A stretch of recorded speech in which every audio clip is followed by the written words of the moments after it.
Hello, I'm Andy Thomas. I'm a research assistant professor with the University of Missouri, and I'm based here at the university's Southwest Research Center at Mount Vernon, and I have been here going on 25 years. So about 24 years ago, I began working on elderberry, which I'm standing in a beautiful patch of elderberries in full bloom here in, I guess, early July. So I'm going to tell a little bit of the background about elderberries and how we got here and a little bit about what we're doing. So the story kind of starts, like I said, about 24 years ago at a meeting in Wichita, Kansas. So a colleague and I were at a meeting at a kind of a small fruit grower meeting, and we were drinking this really good wine that was being served at the conference. And it was really good, but we were asking, what kind of grape is this made from? Well, we found out it was elderberry. And it was made by Wildwood Cellars. John Brewer has Wildwood Cellars over near Wichita. So it was very, very good wine, and we all enjoyed it. But we asked John, where are you getting the elderberries for your wine? And he said that he just gets them by the railroad track, walks down the road, and harvests elderberries. So kind of a light bulb went off, and we thought, can maybe we could grow these? And we asked John if we could cultivate and grow higher quality elderberries, if he might buy them, and he kind of hemmed and hawed and said, yeah, probably.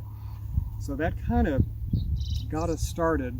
So my colleague Patrick Byers and I began collecting varieties of elderberries that were available, which weren't very many at the time, and just planted them up here in this very area, just to begin kind of looking at how they're going to grow. And I guess I could back up a little bit that I've always had an interest in kind of native, undeveloped crops and fruit crops, so this elderberry fit right in. So we started out again with a few plants, just kind of trying to grow, see if it would grow here, and they did pretty well. And again, these are just beautiful here. So we had some really good colleagues in Oregon that we knew from Missouri, kind of a long story there. But we eventually kind of put a project together and got a little bit of grant funding to kind of beef the project up a little bit. This was still in the late 90s. So things started to grow, a little bit of funding, a little bit more research. We initially studied the pruning of elderberry, and then also just kind of looking at better cultivars that we might be able to grow here besides just ordinary wild stuff growing in the ditch. So things, it was kind of fun and interesting, and kind of kept going, and a little bit more interest. And within a couple of years, our friend Terry Durham, who is with River Hills Harvest, based in central Missouri, we had known him a long time, but he really took an interest in what we were doing and had already been interested in elderberries, and he really started to take this to the next level. So what happened at that time was, here we were doing this research, which is pretty fun for us, but now a real farmer was very interested in what we were doing. He was seeing the potential of elderberry, and he got really, really excited. So he began kind of taking this a different direction, working with other farmers, trying to get other farmers to take a look at this, and then he also began developing some products. So initially, most of the elderberry products were wine, homemade wine, jellies, jams, that kind of thing. But what happened in the last 10 or 12 years was the dietary supplement, health tonic market just kind of exploded with elderberry. It's loaded with antioxidants, vitamins, very, very nutritious. So that market has really, really developed in Missouri. So this led to, in 2010, I was privileged enough to work with a large group of mostly biochemists up at Mizzou, and we submitted a huge grant, which is more than $5 million grant proposal to NIH, National Institutes of Health, and we got it. And elderberry was the primary crop that we were researching, so it allowed us to do some really great research with funding with mice and health research on the dietary benefits of elderberry. So one of the most interesting results from that research, this was done with mice, was a study with stroke. So not to go into great detail, but some mice were fed a fairly normal diet of elderberry and others were not. And again, long story, but eventually they were given a stroke surgically, all good and anesthetized. And what was found, though, was that the mice that had the elderberry diet recovered. Okay, first of all, they had less stroke damage, and then they recovered faster from the stroke. And it was kind of a revolutionary paper. So elderberry, the fruit, really seems to have excellent brain health attributes. So we would really like to do more research like that. So that was very interesting. That was published a few years ago. So the research that is continuing. So here back at the university farm, we've worked on developing cultivars. So we don't have any sort of a breeding program, but the best we can do for now is basically finding wild selections that are promising. And for growers that are serious about growing elderberries, you want to have uniformity and predictability. So you want to have cultivars that you know how they're going to behave rather than just a bunch of wild plants. So all of the growers are using these cultivars. So 3 of them have been released to the public. We have Bob Gordon, Wildwood, and Marge.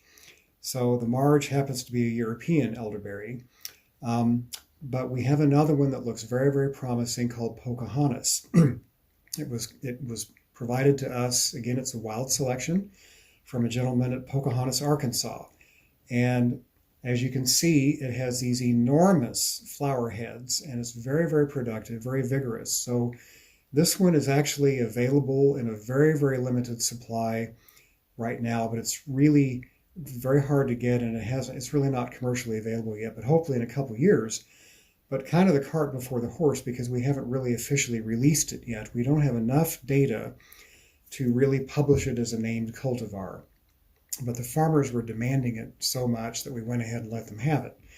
So this is elderberry, a very undeveloped crop still. So we've never had any breeding program. Again, the best cultivars we have are wild selections. We have done a little bit on insect, a little bit on weed management.